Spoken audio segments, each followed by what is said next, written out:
Welcome to guys our YouTube channel. एक समय की बात है। एक छोटे से गांव में एक परिवार रहता था।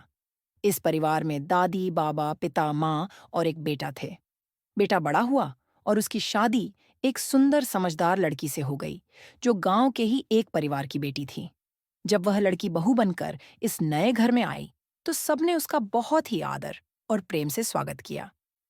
बहू का नाम सीमा था। सीमा बहुत ही सुसंस्कृत और नम्र स्वभाव की थी। उसने अपने सास ससुर और परिवार के सभी सदस्यों को अपने माता पिता जैसा सम्मान दिया। वह हमेशा घर के काम में हाथ बंटाती और किसी भी काम को करने से पहले अपने सास ससुर की राय लेती। शुरुआत में सब कुछ ठीक था, लेकिन धीरे धीरे दादी को यह चिंता होने लगी कि सीमा कहीं सब पर हावी न हो जाए। दादी को यह भी डर था कि सीमा अपने पति को उनसे दूर कर देगी। यह विचार उनके मन में आते रहते थे और वे अक्सर सीमा पर छोटी छोटी बातों के लिए गुस्सा हो जाती थीं। एक दिन दादी ने सीमा से कहा। देखो बहू, इस घर में तुम नई हो, इसलिए जो मैं कहती हूँ वही करना। मुझे नहीं पसंद कि तुम मेरे बेटे को अपने इशारों पर नचाओ। सीमा ने विनम्रता से जवाब दिया। दादी, मैं यहाँ आई हूँ ताकि इस घर को और आप सबको अपना मान सकूं। मैं कभी भी किसी को नीचा दिखाने का इरादा नहीं रखती। मुझे आपसे बहुत कुछ सीखने को मिलेगा और मैं चाहती हूँ कि आप मुझे अपनी बेटी जैसा प्यार दें। लेकिन दादी के मन में सीमा के प्रति शंका बनी रही। एक दिन उन्होंने अपने बेटे से कहा। तुम्हारी पत्नी बहुत चालाक है, वह सबको अपने वश में कर रही है। तुम उससे थोड़ा सावधान रहो। बेटा। दादी की बात सुनकर थोड़ा चिंतित हुआ, लेकिन वह जानता था कि सीमा का दिल बहुत साफ और सच्चा है।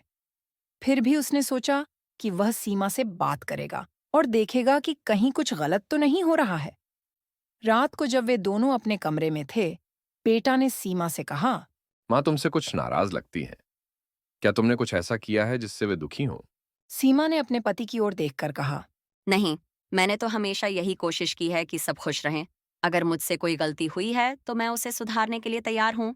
सीमा की यह बात सुनकर बेटा संतुष्ट हुआ और उसने सोचा कि दादी से इस बारे में बात करेगा। अगले दिन सुबह बेटा अपनी माँ से बात करने गया और कहा। माँ, सीमा बहुत अच्छी और समझदार लड़की है। वह आपसे और परिवार से बहुत प्यार करती है। अगर वह कभी गलती से कुछ कर बैठी हो तो उसे माफ कर दें। माँ ने अपने बेटे की बात सुनी और उसे गले लगाते हुए कहा। इसके बाद दादी ने सीमा से माफी मांगी और उसे अपना सच्चा प्यार दिया। सीमा ने भी दादी को माफ कर दिया और दोनों के बीच एक गहरा संबंध बन गया। इस घटना के बाद सीमा और दादी के बीच का संबंध बहुत मजबूत हो गया।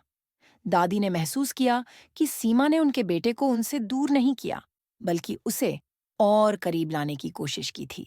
अब दादी हर बात में सीमा से सलाह लेती और उसे अपनी बेटी की तरह मानने लगीं। इस कहानी से हमें यह सीखने को मिलता है कि समझ और प्रेम के बिना कोई भी संबंध मजबूत नहीं हो सकता। परिवार में सभी को एक दूसरे के प्रति समझदारी और सहयोग का व्यवहार रखना चाहिए।